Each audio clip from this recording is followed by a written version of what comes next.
Hello. Dileep, Vineeth Sreenivasan, Dhyan Sreenivasan, Baiju Mohanlal എന്നിവരെ കേന്ദ്ര കഥാപാത്രമാക്കി ധനഞ്ജയ് ശങ്കർ സംവിധാനം ചെയ്ത സിനിമയാണ് ബ ബ ബ. ബബന്റെ ഇതെന്താണ് ഫുൾ ഫോം? ഭയം, ഭക്തി, ബഹുമാനം. ഇതിൻ്റെ ഫിലിം തുടങ്ങുമ്പോൾ തന്നെ ആദ്യം തന്നെ ഒരു ടൈറ്റിൽ കാർഡ് കാണിക്കുന്നുണ്ട്. എന്താണ്? No logic, only madness. ലോജിക്കൊക്കെ നമ്മൾ വീട്ടിൽ വെച്ചിട്ട് വേണം നമ്മൾ ഈ സിനിമ കാണണമെങ്കിൽ. അതാണ് ഇവർ മേക്കേഴ്സ് പറയണത്. കാരണം ഇത് ഒരു കുഴഞ്ഞു മറിഞ്ഞൊരു കഥയാണത്. മൊത്തത്തിൽ ഒരു മുഴുനീള പ്രാന്ത് എന്ന് തന്നെ പറയേണ്ടി വരും. അങ്ങേ അറ്റത്തെ പ്രാന്ത്, തുടക്കം തൊട്ട് അവസാനിക്കുന്ന വരെ ഈ പ്രാന്തിൻ്റെ വളരെ ഭയാനകമായ വെർഷൻസാണ് നമുക്ക് കാണിക്കുന്നത്. പിന്നെ ഇവർ ലോജിക്കില്ല എന്ന് ആദ്യം തന്നെ മുൻകൂർ ജാമ്യം എടുത്തുകൊണ്ട് നമുക്ക് കൂടുതലായിട്ട് ഇതിൽ ഡിഗ് ചെയ്യാനും പറ്റില്ല. കാരണം ഇവരിത് പറഞ്ഞു നോ ലോജിക്. അപ്പോൾ നമുക്ക് ഇതിലേക്ക് റിവ്യൂലേക്ക് കിടക്കുകയാണെങ്കിൽ ഇതൊരു സ്ഥിരമായിട്ട് നമ്മൾ കണ്ട് ശീലിച്ച ഒരു മാസ് മസാല എൻ്റർടൈനർ ടെംപ്ലേറ്റിൽ തന്നെയാണ് ഇത് എടുത്തിരിക്കുന്നത്.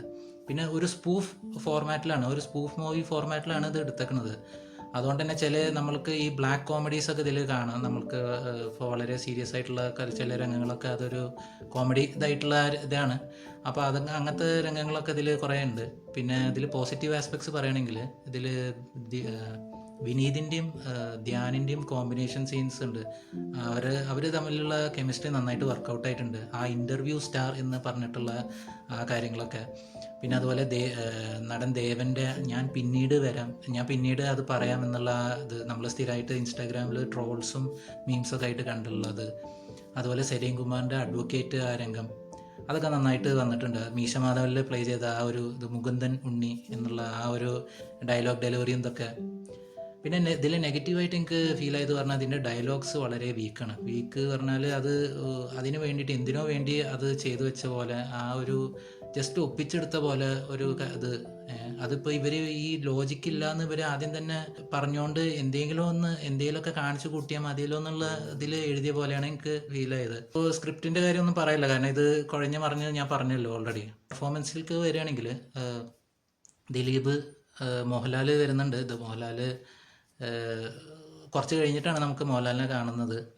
അത് രണ്ടുപേരും നന്നായിട്ട് പെർഫോം ചെയ്തു.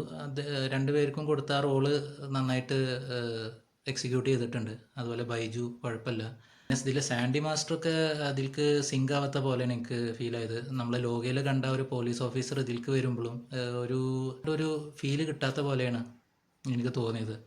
കുറേയൊക്കെ ഞാൻ പറഞ്ഞല്ലോ, ഡയലോഗ്സിൻ്റെ വീക്ക് പോയിന്റ് ഞാൻ പറഞ്ഞു. അപ്പോൾ അതൊക്കെ അപ്ലിഫ്റ്റ് ചെയ്യാൻ സഹായിച്ചത് ബാക്ക്ഗ്രൗണ്ട് സ്കോറാണ്. ബാക്ക്ഗ്രൗണ്ട് സ്കോർ ഇതിൽ ബൈ ഗോപി സുന്ദറാണ്. അത് നമ്മൾ എടുത്ത് പറയേണ്ടതാണ്. അത് നന്നായിട്ട് വർക്കൗട്ടായിട്ടുണ്ട്. എനർജി കുറയണ ആ സമയത്ത് പെട്ടെന്ന് ആ ഒരു ബാക്ക്ഗ്രൗണ്ട് സ്കോർ കൊണ്ട് അതങ്ങോട്ട് അപ്ലിഫ്റ്റ് ചെയ്യാൻ കുറേ സഹായിച്ചിട്ടുണ്ട്. പിന്നെ അതിൽ സോങ്സ് ഒന്നും പറയല്ല. സോങ്സ് എന്തിനോ വേണ്ടി ചെയ്തു വെച്ച പോലെ ഒരു ഫാസ്റ്റ് നമ്പർ ഉണ്ട്. അത് എന്താണ് അതിനെക്കാളും ബെറ്ററായിട്ട് മറ്റേ കൈരളി ഡബ് സോങ്സ് ഉണ്ട്. അവരിതിനെക്കാളും നന്നായിട്ട് ചെയ്യുന്ന ഒരു മെലഡി ഉണ്ട്, അതും അത്ര പോരാ. ആക്ഷൻ രംഗങ്ങളൊക്കെ ഉണ്ട്. മോഹൻലാലിൻ്റെ കുറേ ആക്ഷൻ രംഗങ്ങൾ ഇതുണ്ട്. പഴയ സിനിമ റെഫറൻസ് വെച്ചിട്ടുള്ള കുറേ ഫൈറ്റ് സീക്വൻസും അതൊക്കെ കുഴപ്പമില്ല, ചെയ്തു വെച്ചിട്ടുണ്ട്. എന്തായാലും ആ എഫേർട്ട് എടുത്തതിനൊക്കെ നമ്മൾ അപ്രീഷിയേറ്റ് ചെയ്യണമല്ലോ. ഓവറോൾ നോക്കുകയാണെങ്കിൽ ഇതൊരു വൺ ടൈം വാച്ചബിൾ, വെറുതെ ഒന്ന് കണ്ടിരിക്കാം എന്നുള്ളൊരു ഇതാണ്. ഇങ്ങനെ അതൊരു ഹോൾ പാക്ക് ഓഫ് ഓഡിയൻസിൻ്റെ നടുവിൽ നമ്മൾ കാണുമ്പോഴുള്ള ആ ഒരു എക്സ്പീരിയൻസിൽ നമ്മളിത് കാണണം. അല്ലെങ്കിൽ അതൊരു വെറും ഒരു അബവ് ആവറേജ് മൂവി ആയിട്ടാണ് ശരിക്കും എനിക്ക് പേഴ്സണലി ഫീൽ ആയത്. അപ്പോൾ അത് OTT-യിലേക്കൊക്കെ ഇറങ്ങുമ്പോൾ ഒരു വെറുതെ ഇത്രയും ഇമ്പാക്റ്റ് തരുമെന്നുള്ളത് എനിക്കറിയില്ല. അപ്പോൾ എൻ്റെ റേറ്റിംഗ് 3/5. Thank you.